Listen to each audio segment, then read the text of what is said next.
নমস্কাৰ Ramana classes YouTube চেনেললৈ তোমালোকক স্বাগতম জনাইছো আৰু আজি আমি আলোচনা কৰিম ক্লাছ 10ৰ ইংলিছ গ্ৰামাৰৰ সিলেবাছত থকা ডিটাৰমিনাৰ্ছ টপিকটো জনে তোমালোকে এইবাৰ মেট্ৰিক ফাইনেল দিবা সকলোৰে কাৰণে এইটো এটা গুৰুত্বপূৰ্ণ টপিক হয় কাৰণ তোমালোকৰ হাফ ইয়াৰলি বা ফাইনেল এক্সামত ইয়াৰ পৰা 2 মাৰ্কছ থাকে আৰু এই ভিডিঅ'টোত তোমালোকক ডিটাৰমিনাৰ্ছ টপিকটো অতি সহজকৈ বুজাই দিয়া হৈছে সো ষ্টুডেন্টস আমি প্ৰথমতে আলোচনা কৰিম তোমালোকৰ ডিটাৰমিনাৰ্ছ টপিকটোত থকা সাম আৰু এনি তাৰ পিছত আমি ব্যৱহাৰ কৰিম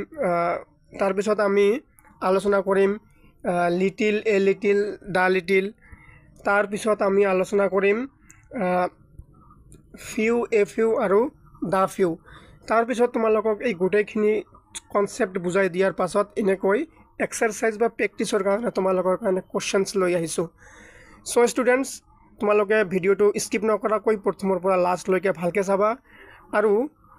আমি ডিটাৰমিনাৰ্ছ টপিকটো দুটা বা তিনিটা ভিডিওত কমপ্লিট কৰিম এটা ভিডিওত দিলে ভিডিওটো ডাঙৰ বা দীঘল হৈ যাব তোমালোকে পঢ়ি ভাল নাপাবা প্ৰথমতে আমি আলোচনা কৰিম সাম আৰু এনি ডিটাৰমিনাৰ্ছৰ ব্যৱহাৰ কেনেকৈ কৰিব লাগে তোমালোকে সদায় এই ইম্পৰ্টেন্ট পইণ্ট কেইটা মনত ৰাখিলে তোমালোকৰ সাম আৰু এনিৰ ব্যৱহাৰ কোনোদিনো ভুল নহব সংখ্যা আৰু পৰিমাণ বুজাবলৈ কি ব্যৱহাৰ কৰা হয় সংখ্যা যিকোনো বস্তুৰ সংখ্যা কেইটা কিমানটা আৰু যিকোনো বস্তুৰ পৰিমাণ কিমানখিনি অলপখিনি নে বেছিখিনি এনেকৈ যিকোনো বস্তুৰ পৰিমাণ বুজাবলৈ সাম আৰু এনিৰ ব্যৱহাৰ কৰা হয় আৰু অনিৰ্দিষ্ট পৰিমাণ বা সংখ্যা বুজাবলৈ সাম আৰু এনিৰ ব্যৱহাৰ কৰা হয় আৰু আনকাউন্টেবল কাউন্টেবল দুয়োটা নাউনৰ লগত সাম আৰু এনিৰ ব্যৱহাৰ হয় কাউন্টেবল হৈছে যিবোৰ বস্তু আমি গণিব পাৰো আৰু আনকাউন্টেবল হৈছে যিবোৰ গণা নাযায় হেবোৰ দুটাই কাউন্টেবল আৰু আনকাউন্টেবল দুটাই সাম আৰু এনিৰ লগত ব্যৱহাৰ হয় এতিয়া সাম আৰু এনিৰ ৰুলছ নাম্বাৰ 1 এফাৰ্মেটিভ সেন্টেন্সৰ লগত সাম হয় এটো ভেৰি ইম্পৰ্টেন্ট তোমালোকে এটা কথাত মনত ৰাখিবা এফাৰ্মেটিভ সেন্টেন্স মানে হৈছে পজিটিভ সেন্টেন্স বা হা বোধক বাক্য যিবিলাক বাক্যত হা বুজায় মানে হা কোৱা বুজায় হেবিলাক হল এফাৰ্মেটিভ সেন্টেন্স বা পজিটিভ সেন্টেন্স যিকোনো হা বোধক বাক্যত তোমালোকৰ সদায় সাম ব্যৱহাৰ হ'ব এনি ব্যৱহাৰ নহয় যেনেকৈ ইয়াত আছে example I have some money in my bag ইয়াত হা বুজাইছে যে মোৰ বেগত কিছু পইচা আছে সো হা বুজালে কি হ'ব এফাৰ্মেটিভ সেন্টেন্স দ্বিতীয় নম্বৰ এক্সাম্পল আছে আই ওয়ান্ট টু বাই সাম এপলস ইয়াতো হা বুজাইছে খুজিছিল নুখুজা নাই মানে এটো নেগেটিভ সেন্টেন্স নহয় সো সাম ইয়াত ব্যৱহাৰ হ'ব এনি ব্যৱহাৰ নহয় আৰু নেগেটিভ আৰু ইন্টাৰগেটিভ সেন্টেন্সৰ লগত সদায় এনি ব্যৱহাৰ হয় নেগেটিভ মানে যিবোৰ বাক্যত না বুজায় বা না বোধক বাক্যত লগত সদায় কি ব্যৱহাৰ হয় এনি ব্যৱহাৰ হয় যেনেকৈ এক্সাম্পল 1ত আছে she has not any money তাইৰ লগত কোনো পইচা নাই তাৰ পিছত 2 নম্বৰ এক্সাম্পল আছে have you any money in your bag এটো হল ইন্টাৰগেটিভ সেন্টেন্স প্ৰথমতে আমি এটা পঢ়িলো নেগেটিভ সেন্টেন্সৰ লগত এনি ব্যৱহাৰ হয় আৰু দ্বিতীয়টো হৈছে ইন্টাৰগেটিভ সেন্টেন্স মানে প্ৰশ্নসূচক বাক্য যিকোনো সেন্টেন্সৰ লাষ্টত যদি তোমালোকে এনেকৈ এই চিহ্নটো পোৱা এই চিহ্নটো হল প্ৰশ্নসূচক চিহ্ন এই চিহ্নটো দেখাৰ লগে তোমালোকে গম পাবা যে এইটো এটা ইন্টাৰগেটিভ সেন্টেন্স আৰু ইন্টাৰগেটিভ সেন্টেন্সৰ লগত সদায় এনি ব্যৱহাৰ হয় Do you want to buy any apples? তুমি কোনো আপেল কিনিবা না বা কিনিব খোজা না এটো Rahul does not take any money এটো not যে আছে মানে এটো নেগেটিভ সেন্টেন্স সো ইয়াত কি ব্যৱহাৰ হ'ব এনি ব্যৱহাৰ হ'ব এতিয়া আমি আলোচনা কৰিম লিটিল এ লিটিল আৰু দা লিটিল এটো তোমালোকৰ জনে এবাৰ ফাইনেল দিবা তোমালোকৰ বাৰে ভেৰি ইম্পৰ্টেন্ট হয় কিয়নো এটোৰ পৰা তোমালোকৰ ইউনিট টেষ্ট হাফ ইয়াৰলি আৰু মেট্ৰিক ফাইনেলত ইয়াৰ পৰা 2 মাৰ্কছ থাকে আৰু তাৰে ভিতৰত এই লিটিলৰ পৰা কোৱেশ্চন অহা তোমালোকৰ বাৰে কোৱেশ্চন অহা দেখা যায় এই টপিকটোৰ পৰা সো ইয়াৰ নিয়মবোৰ হল পৰিমাণ বুজাবলৈ ব্যৱহাৰ কৰা হয় পৰিমাণ সংখ্যা নহয় কিন্তু পৰিমাণ বুজাবলৈ যে কিমানখিনি অলপখিনি নে বেছিখিনি এনেকৈ যেনেকৈ যেতিয়া পৰিমাণ বুজাব তেতিয়া এ লিটিল আৰু দা লিটিলৰ ব্যৱহাৰ হয় আনকাউণ্টেবল ছিংগুলাৰ নাউনৰ লগত হয়। আনকাউণ্টেবল নাউন কোনবোৰ যিবোৰ আমি গণনা কৰিব নোৱাৰি, সেইবোৰ হ'ল আনকাউণ্টেবল। আৰু ছিংগুলাৰ যিবিলাক ছিংগেল বা অকল, মানে বেলেগ আৰু নাই, যিটো নাউনক বুজাব এইটো অকলক বুজাব, এটাক বুজাব। ইয়াৰ ৰুল নম্বৰ 1 বা প্ৰথম নিয়মটো হ'ল লিটিলে প্ৰায় নোহোৱা বা নথকাৰ নিচিনা বুজায়। যেতিয়া কোনো এটা সেন্টেন্সত প্ৰায় নোহোৱা বা নথকাৰ নিচিনা বুজাব তেতিয়া কি ব্যৱহাৰ হ'ব? লিটিল ব্যৱহাৰ হ'ব। তাৰপিছত তোমালোকে ৰুল নম্বৰ 2 পঢ়িবা। এই লিটিলে তাতকৈ অলপহে বেছি থকা বুজায়। যেনেকৈ লিটিলত কি আছিলে যে প্ৰায় নথকা বা নাই, কিন্তু লিটিলে তাতকৈ অলপ বেছি থকা বুজায়, মানে অলপ। তাৰপিছত আছে দা লিটিল। দা লিটিলে যি অলপ আছে তাকে নিৰ্দিষ্টকৈ আৰু তাৰে আটাইখিনি বুজায়। মানে যি অলপ আছে তাৰে গোটেইখিনিক নিৰ্দিষ্টকৈ বুজায়, তেতিয়াহ'লে কি হ'ব? দা লিটিল হ'ব। এতিয়া আমি ইয়াৰে এক্সাম্পলছবোৰ ভালকৈ চাই ল'ম, তেতিয়া তোমালোকৰ কনচেপ্টটো ক্লিয়াৰ হ'ব। ইয়াৰ লিটিলৰ example number 1, there is a little water in the jug. এই যে তোমালোকে ইয়াত যে ৱাটাৰ আছে, ৱাটাৰটো কি হয় এইটো আমি কাউণ্ট কৰিব পাৰি নেকি বা গণনা কৰিব পাৰি নেকি? নোৱাৰি। তাৰপিছত পইচা আমি গণনা কৰিব পাৰি নেকি? গোটেই ইণ্ডিয়াত কিমানখিনি পইচা আছে আমি গণিব পাৰিম নেকি? চ' যিবোৰ বস্তু আমি এটা দুটা বা তিনিটা এনেকৈ কাউণ্ট কৰিব নোৱাৰি, সেইবোৰ বস্তুৰ আগত লিটিল ব্যৱহাৰ হয়। আৰু ইয়াত লিটিল কিয় ব্যৱহাৰ হৈছে? মানে প্ৰায় নথকাৰ নিচিনা বুজাইছে। যেনেকৈ ইয়াত আছে there is little water in the jug. ইয়াত কি বুজাইছে? যে জগটোত পানী নথকাৰ নিচিনাই, জগটোত পানী নাইয়ে প্ৰায়, এনেকুৱা বুজাইছে। আই হেভ লিটিল মানি, মোৰ লগত পইচা নাইয়ে প্ৰায়, এনেকৈ বুজাইছে। তাৰপিছত এই লিটিলৰ ব্যৱহাৰ আমি চাই ল'ম। There is a little water in the glass. কি কৈছে? গ্লাছটোত অলপ পানী আছে। তাৰপিছত I have a little milk you can use, মোৰ অলপ গাখীৰ আছে, তুমি ব্যৱহাৰ কৰিব পাৰা বা ল'ব পাৰা। তোমালোকে অকল এটা বস্তু ভালকৈ মনত ৰাখিবা, এই কাউণ্টেবল আৰু আনকাউণ্টেবল নাউনটো ভালকৈ চিনি ল'বা, তেতিয়াহ'লে তোমালোকৰ এইবোৰ কৰাত সুবিধা হ'ব। আৰু যদি তোমালোকক noun pronoun, countable uncountable noun, singular noun plural noun এইবিলাকৰ ওপৰত যদি তোমালোকক ভিডিঅ' লাগে তোমালোকে কমেণ্ট বক্সত জনাবা, মই তোমালোকৰ কাৰণে বেলেগ ভিডিঅ' লৈ আনিম। 3 নম্বৰ হ'ল give the little water in the jug to the girl. Give the little water, ইয়াত আমি কি নিয়ম পঢ়িছোঁ? যি অলপ আছে তাকে নিৰ্দিষ্টকৈ আৰু তাৰে আটাইখিনি, মানে জগত যি অলপ পানী আছে ছোৱালীজনীক দি দিয়া। ছোৱালীজনীক দি দিয়া মানে যিমানখিনি আছে গোটেইখিনি, যি দুটোপালে আছে গোটেইখিনি দিব গৈছে। তেতিয়া কি হ'ব? মানে যেতিয়া গোটেইখিনিক বুজাব অলপ কিন্তু গোটেইখিনি, তেতিয়া কি হ'ব? দা লিটিল ব্যৱহাৰ হ'ব। এতিয়া আমি আলোচনা কৰিম ফিউ, এ ফিউ আৰু দা ফিউ। এইটোও কিন্তু সেম তোমালোকৰ লিটিল, এ লিটিল, দা লিটিলৰ নিচিনা ইম্পৰ্টেণ্ট হয়। ইয়াৰ পৰা প্ৰতি বছৰে ফাইনেলত হওক বা হাফ ইয়াৰলি হওক বা প্ৰি ফাইনেলত তোমালোকৰ প্ৰশ্ন অহা দেখা যায়। চ' এই এ ফিউ, ফিউ আৰু দা ফিউ আৰু লিটিল, এ লিটিল আৰু দা লিটিল তিনিটাৰ মাজত পাৰ্থক্য কিন্তু সেম। এ ফিউ অকল সংখ্যাৰ ক্ষেত্ৰত ব্যৱহাৰ কৰা হয়, কিন্তু লিটিল পৰিমাণৰ ক্ষেত্ৰত ব্যৱহাৰ হয়। ফিউ মানে নিৰ্দিষ্টকৈ ক'ব এটা দুটা, এনেকৈ যেতিয়া কোনো সংখ্যা বুজাব, সেইবোৰ বস্তু যিবোৰ বস্তু আমি গণনা কৰিব পাৰি সেইবোৰ বস্তুৰ ক্ষেত্ৰত কি হয়? ফিউ, এ ফিউ আৰু দা ফিউ ব্যৱহাৰ হয়। আৰু যিবোৰ বস্তু আমি গণনা কৰিব নোৱাৰি, ডাইৰেক্ট পৰিমাণহে বুজাব পাৰি, সেইবোৰ বস্তুৰ লগত লিটিল ব্যৱহাৰ হয়। এতিয়া আমি ফিউৰ,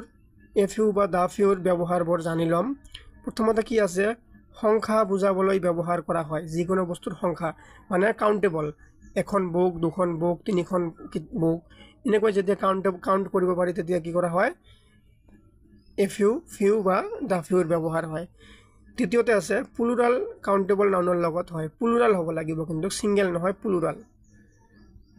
আৰু কাউণ্টেবল, আৰু যিবোৰ আমি গণনা কৰিব পাৰি। লিটিল, এ লিটিল আৰু দা লিটিলৰ মাজত যি পাৰ্থক্য আছে,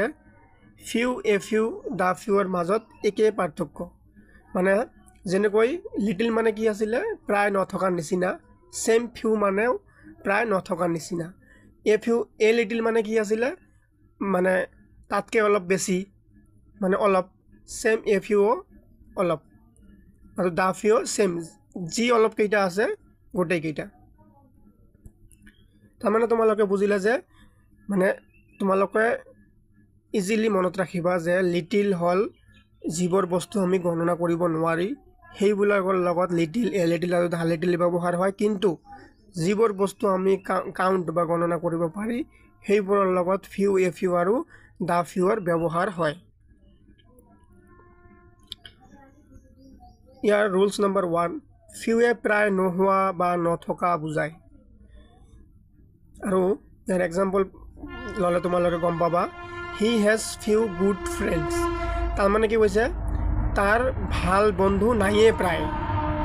there are few honest men মানে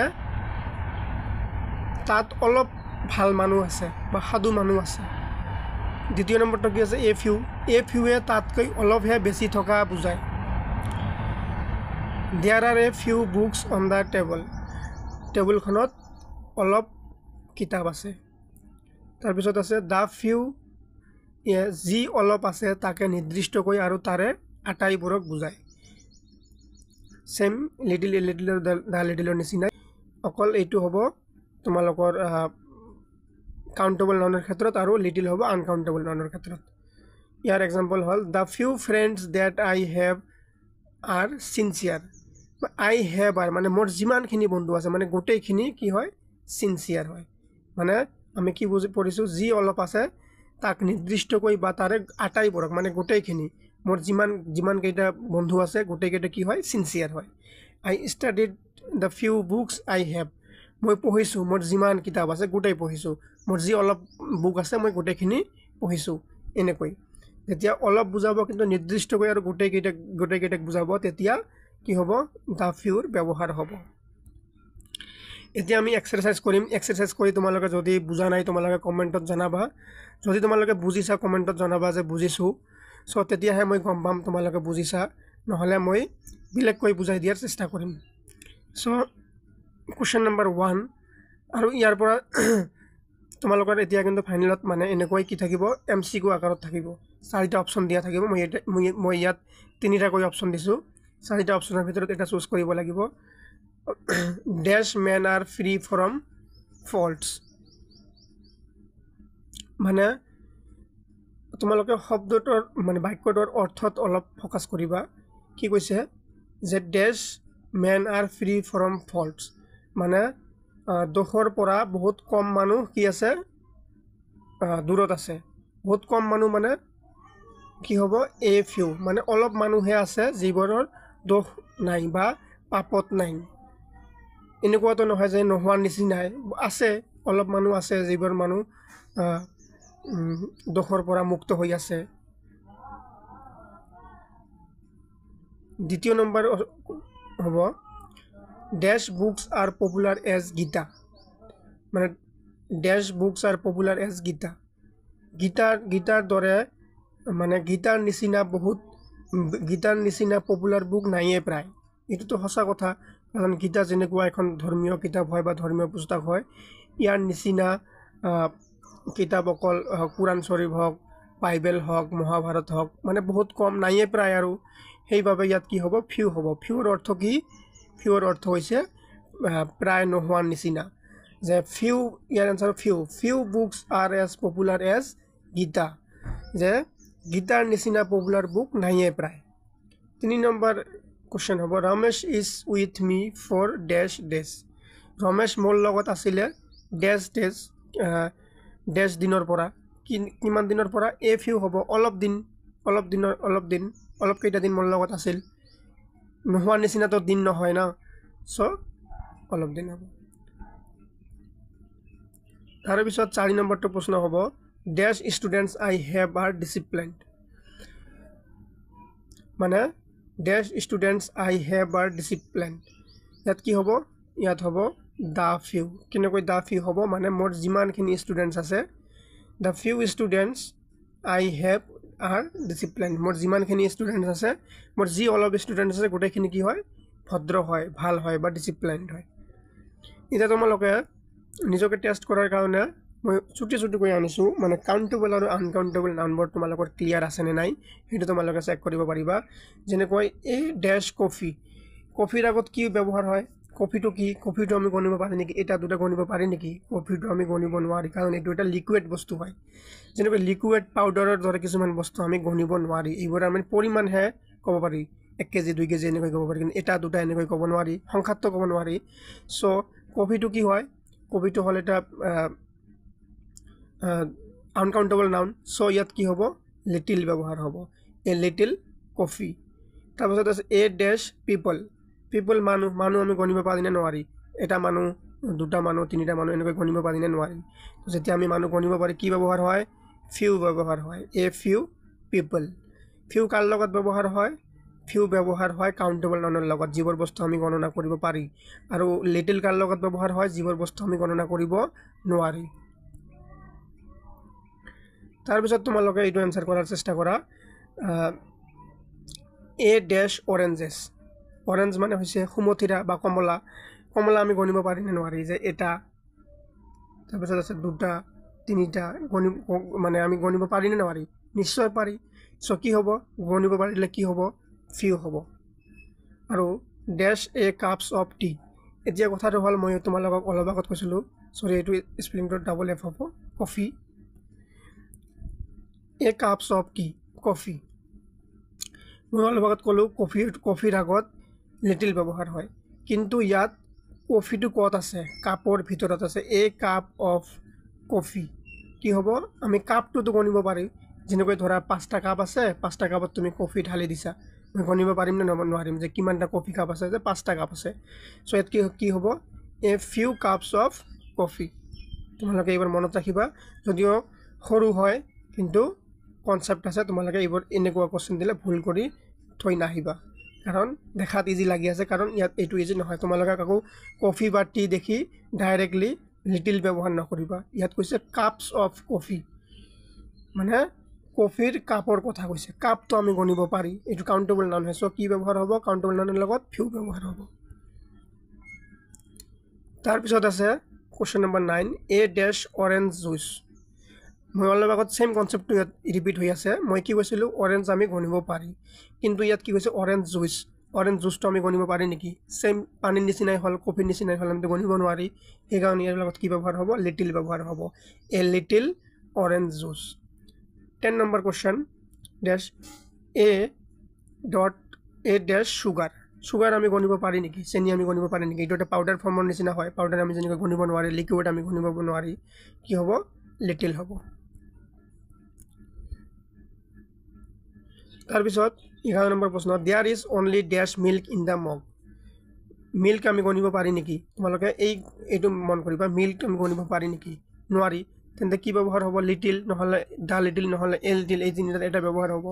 তোমালোকে ভালকে ইয়াত কি আছে অনলি মানে অলপ বুজাব নিশ্চয় there is only a little milk হ'ব কি হ'ব ইন দ্য মগ এই মগটোত মাত্ৰ অলপ গাখীৰ আছে আৰু 12 নম্বৰ প্ৰশ্ন হ'ব would you like to dash water তুমি পানী ল'বা না বা তুমি পানী খাবা না এনেকৈ যে সুধিছে উড ইউ লাইক ইয়াত প্ৰশ্নবোধক হ'ব কি হ'ব যেতিয়া তুমি এটা মানুহক পানী যাচিবা লিটিল মানে কি নোহোৱাৰ নিচিনা পানী যাচিবা নেকি যে তুমি পানী খাবা নেকি নিশ্চয় নাযাচা আৰু যিমানখিনি আছে গোটাইখিনিও নাযাচা অলপহে যাচিবা so would you like to a little water এনেকৈ হ'ব সো ষ্টুডেণ্টছ আজি এইখিনিতে সামৰিছোঁ ভিডিঅ'টো আৰু তোমালোকৰ ডিটাৰমিনেশ্যনৰ কাৰণে আৰু দুটা ভিডিঅ'ত আমি ডিটাৰমিনেন্স টপিকটো কমপ্লিট কৰিম তোমালোকে ডিটাৰমিনেন্স টপিকটো ভালকৈ পঢ়িবা যিহেতু এটা তোমালোকৰ সিলেবাছত আছে আৰু তোমালোকৰ এক্সামত 2 মাৰ্কছ কৈ আহে আৰু যদি তোমালোকে ভিডিঅ'টো বুজি পাইছা লাইক কমেন্ট আৰু সাবস্ক্ৰাইব কৰি শেয়াৰ কৰি দিবা আৰু কমেন্ট কৰিবা ধন্যবাদ